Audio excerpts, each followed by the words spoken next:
de corrección de ratas, con la primera, eso siempre lo dejamos para las represiones, ¿no? Bueno, por lo tanto, algo tendrá este libro y este autor para que a tanta gente le haya dicho algo importante para sus vidas, para nuestras vidas, ¿no? Yo no soy especialista en los temas que él escribe, yo pienso un poco de todo, pero no soy especialista en esto, pero sí que me atrevo a reflexionar en voz alta, quizá compartiendo con los que ya también habéis leído el libro, bueno, pues quizás sobre los ejes que van vertebrando esta obra, los secretos que a mi modo de ver contiene, las pistas que nos da para pensar y para vivir, ¿no? El libro parte de una hipótesis de trabajo, a mi juicio, básica, ¿no? Cuando dice espiritualidad es plenitud de vida. Espiritualidad es plenitud de vida. Y incide en el término plenitud, no apéndice. Plenitud, no observancia. Plenitud, no encasillamiento. Desde un punto de vista, yo diría que antropológico, cabría decir que si el ser humano se distingue, o quizás se identifica, por su capacidad de apertura a sí mismo como reflexión, apertura cada uno a sí mismo, a nosotros mismos, de apertura a los demás como relación, de apertura al mundo como participación y realización de otro mundo que es posible, y de apertura a Dios como relegación funcional, ¿no? La espiritualidad es el máximo exponente de esta apertura. Una apertura que llega a la plenitud en la vida y de la vida, las dos cosas. Enrique nos advierte de diversas formas a lo largo del libro de los peligros del reduccionismo del término espiritualidad. Posiblemente la palabra espiritualidad es una de las más manoseadas en nuestro vocabulario religioso y por tanto susceptible de ser manipulada de una u otra forma. Antes lo hablábamos tomando café, ¿no? Hay muchas apropiaciones indebidas en nuestro vocabulario religioso, una de ellas es espiritualidad. De la que no hemos hablado, hemos hecho ahí un recorrido, ¿no? Pues de fe, evangelio, Dios, verdad, palabras que enseguida, por unos y por otros, por fieles y troyanos, a todos se nos engolosan y creemos ahí como sentando cátedra, ¿no? Y hay que tener muchísimo cuidado con todo esto, ¿no? Siguiendo, esto lo tomo yo, ¿no? Si tomando al sociólogo Max Weber, que habla de la jaula de hierro, de la jaula de goma, ¿no? Esto no está en el libro, pero yo sí que lo saco un poco a colación para algo que él va a hablar, Enrique, que es de los distintos reduccionismos que tiene el término espiritualidad. Max Weber hablaba de que en nuestra posmodernidad, vamos, esto ya lo traduzco yo, en nuestra posmodernidad podríamos hablar de una doble jaula que pervierte el sentido auténtico de la espiritualidad. En primer lugar se encuentra la jaula de goma, flexible, sinónimo de evasión. Allí se ubica la domesticación de lo que habla así, de lo que Enrique denomina la espiritualidad como una especie de todo vale, una espiritualidad de huida, complaciente, narcisista, en último término, ¿no? Que engorda el propio ego.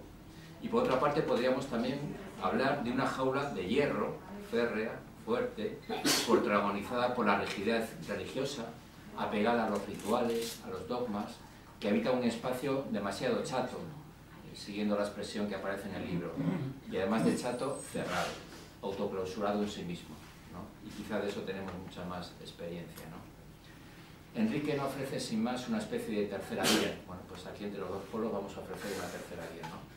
Sino que desde la conciencia de que en estos momentos históricos estamos globalmente atravesando todo un cambio de época a todos los niveles, ¿no? De grandes consecuencias, la espiritualidad como plenitud de vida aparece como una condición de posibilidad si damos un salto cualitativo en este trance histórico que estamos viviendo, ¿no? Un salto que ha de dar la especie humana y cada ser humano, si no quiere verse apegado a una vida rutinaria, insatisfecha. En definitiva, salir de la crisis en la que pues, todos los días estamos con la palabra mítica también, la crisis. Para salir de la crisis no es solamente cuestión de optar por un modelo económico más justo, que también, sino que precisa de un salto antropológico ineludible. Y yo creo que este salto también se adivina ahí, ¿no? Pues también yo creo que es bueno leer también el libro de esa vertiente, por ejemplo, de la vertiente de la crisis, aunque no habla evidentemente de la crisis económica, pero sí que, yendo un poco más allá de una crisis global de toda la humanidad, pues claro que tiene ahí, digamos, en esa brecha que está abierta, en esa herida que tenemos en el propio planeta, pues hay una lectura del libro. Este salto consiste, entre otras cosas, en tener la audacia de salir de la propia tribu, como dice Enrique, para salir de un esquema de identidad religiosa que históricamente nos ha atenazado. Este salto no es hacia un más lejos, ¿verdad? A veces la trascendencia entendida como lo que está más lejos, sino hace un más adentro de uno mismo. La espiritualidad como entraña del humano. Recordamos los versos de Juan Ramón Jiménez que el mismo Enrique recoge en el libro, ¿no? A mí siempre lo que me han hecho de pensar y que son preciosos, ¿no? Aquello de ve despacio, no corras, que a donde tienes que ir es a ti mismo. Ve despacio, ¿no? Y claro, en la turbosociedad en la que estamos, donde todo es turbo, el turbocapitalismo, la turboeducación, es la turbo todo, la turboedición a veces también, ¿no? Bueno, pues ir hacia uno mismo. Precisamente en esta entraña más íntima se disputan las cuestiones últimas de la vida, las verdaderamente importantes para saber vivir y para saber morir. Para nosotros los creyentes es muy importante leer despacio las páginas dedicadas a mostrar en el libro la diferencia entre espiritualidad y religión. Históricamente arrastramos una absolutización de eso que denominamos religión y que un solo saco nos echamos encima como todo un conjunto de creencias, de ritos, de doctrinas y de pertenencias que aceptamos de modo casi natural. Nos ha sido dado, somos católicos, hemos nacido donde hemos nacido. Ese todo indiscriminado no solo pesa mucho, sino que funciona como lo único necesario, como un absoluto, desplazando así a quien es realmente el único necesario con mayúsculas, ¿no? Y al que hay que acceder, yo creo, de una manera mucho más silenciosa y mucho más misteriosa. Enrique nos recuerda algo que es muy arriesgado y revolucionario si realmente lo interiorizamos. La religión es una mediación. Una frase tan simple, pero con una carga, yo creo que revolucionaria tremenda, ¿no? Es una realidad que hace relación a algo que le supera y da sentido. Llevada esta expresión a sus últimas consecuencias, podríamos vivir la dicha de una experiencia religiosa de profunda libertad interior, si bien los conflictos y los problemas pueden aparecer por cualquier resquicio donde se sobreponga la norma estricta sobre la libertad de conciencia. En este sentido, Enrique nos advierte de los peligros de absolutizar la religión, que en su extremo conduce a fanatismos e integrismos, y una vivencia religiosa marcada por el miedo y por la culpa. Todo ello es la expresión de una forma de vida religiosa, cuando menos, nada saludable. Pero si dejamos de hablar de religión en general para adentrarnos en el cristianismo, en el que todos estamos aquí más o menos convocados, como nos advierte el autor, podemos constatar, como dice Enrique, que Jesús de Nazaret trasciende definitivamente la religión. Jesús tiene una profunda intuición espiritual marcada por la lógica del amor, de modo que su mensaje inclusivo y universal solo puede entenderse desde la compasión y desde las prácticas del reinado de Dios, no desde observancias a otro tipo de cosas. Las páginas dedicadas a la novedad de Jesús, el título es epígrafe, son especialmente importantes y relevantes a mi juicio. En ellas se nos muestra cómo a lo largo de la historia el Evangelio, paradójicamente, ha sido más eclipsado que revelado, más oscurecido que esclarecido, más interpretado que vivido, empezando por el hecho de que durante muchos siglos los cristianos no hemos tenido acceso a los textos bíblicos. Las personas de más edad, pues igual, eso yo siempre me llamó la atención cuando mis padres me decían eso. Nosotros hemos conocido la Biblia ya de mayores, de pequeños, además en el colegio religioso no se podía, eso era una especie de pecado, ¿no? Los catecismos han sido los sustitutos del Evangelio y la doctrina que hay que creer ha sustituido al mensaje que se nos invita a interiorizar, saborear y vivir en plenitud. Y esto que creíamos que era una cosa pues más o menos superada y que estamos ya, bueno, tenemos acceso a las fuentes, pues no. También ahora observamos esta tendencia, ¿no? Eso que yo soy de Madrid y de la diócesis de Madrid y tengo veneración por el que fue mi cardenal Tarancón. Y el cardenal Tarancón siempre hablaba mucho de las tortícolis, porque yo introdujo el idioma eclesial de la tortícolis. De la tortícolis está mirando a la gente tanto a Roma, y para que les da algo, están mirando a Roma todo el día. Y hay muchos tipos de tortícolis dentro de nuestra iglesia, ¿no? Yo creo que también ahora, por ejemplo, que estamos en un momento de comenzar el año de la fe, que en las próximas semanas, pues vamos a ir constatando cómo hay ciertos movimientos de fortalecimiento, pues eso, de los catecismos, de las catequesis, de la doctrina, una tortícolis, ¿verdad?, siempre girando a la doctrina sana que ya viene ahí impuestada, ¿no? De aquello que hay que saber y creer al mismo tiempo, ¿no? Porque creer es saber, de alguna manera. Esta es la tortícolis que nos desvía de lo fundamental en este momento. Hace 2 meses en una diócesis española un obispo dijo que había que quitar incluso los materiales de catequesis, ya yendo hasta el extremo, ¿verdad? El acto catequético, decía, se resumía en que los niños debían entrar en la capilla, rezar el Padre Nuestro, cantar un canto de la misa del domingo anterior, aprenderse de memoria el credo y rezarlo para concluir de nuevo rezando el Padre Nuestro.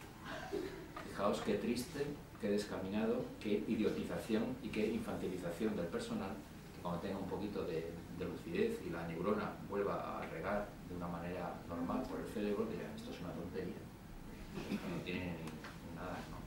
Bueno, pues triste es apostar toda la aventura de la fe al acto catequético, evidentemente, pero mucho más triste confiarlo a este adoctrinamiento de infantilización permanente. Pero parece que en esas estamos, este también es un poco la atmósfera que a veces vivimos, ¿no? Este es un ejemplo de ocultamiento del Evangelio y de su carga transformadora en el interior de cada persona y de la sociedad. Habría de concluir con el autor que religión y evangelio se descolocan mutuamente. Creo que esto es una idea y una intuición muy certera en el libro.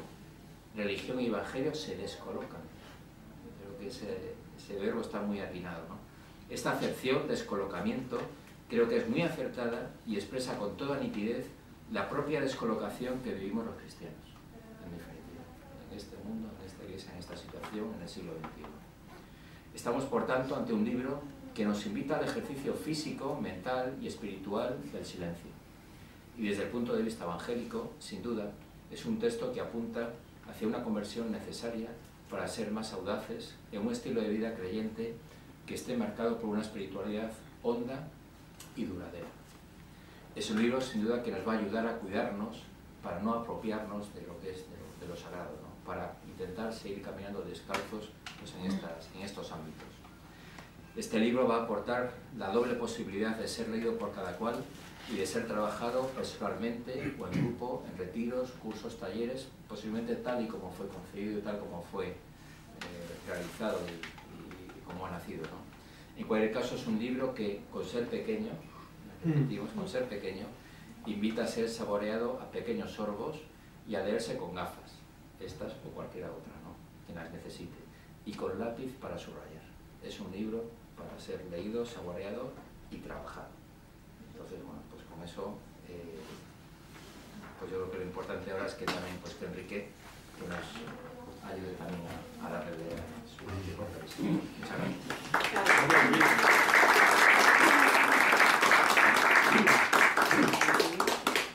Funciona desde aquí. Así. Si lo pones en tamaño grande,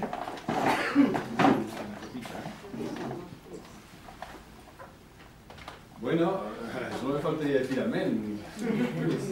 Ah, funciona con esto. No, pero con eso mismo. Vale. Pues eso solo decir amén. Muchas gracias a vosotros y vosotras por estar aquí. Gracias a las que se la tercera vez que vengo en poco tiempo, ¿eh? Sí, sí. Y seguro que pronto viene otra, para que lo sepas. Nada, estamos abiertos.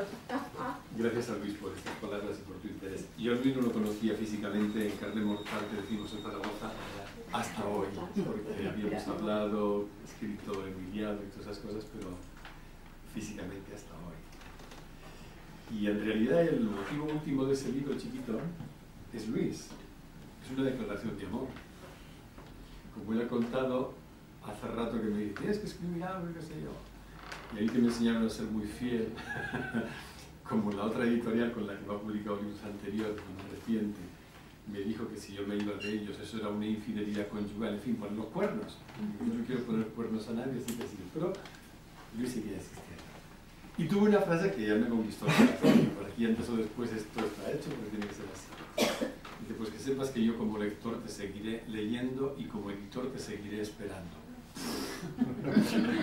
Eso si no te desarma ya te mueres, ¿no? Bueno, pues os quería presentar aparte de las palabras, y realmente como lector sigue leyendo porque tal como he escuchado tu resumen, es un resumen muy logrado y una persona que lo ha leído y lo ha trabajado y ha sintonizado con él, como cuando despiertan ecos o resonancias. Yo he preparado algunas cositas, espero que no sean extensas, porque al final, aunque seamos poquitos, pero lo mejor es el diálogo que se pueda suscitar y el que podamos hablar aquí. Así que unas palabritas que me parecen como básicas y que además creo que complementan lo que ha dicho Luis en torno al libro este. Él decía, espiritualidad es una palabra gastada.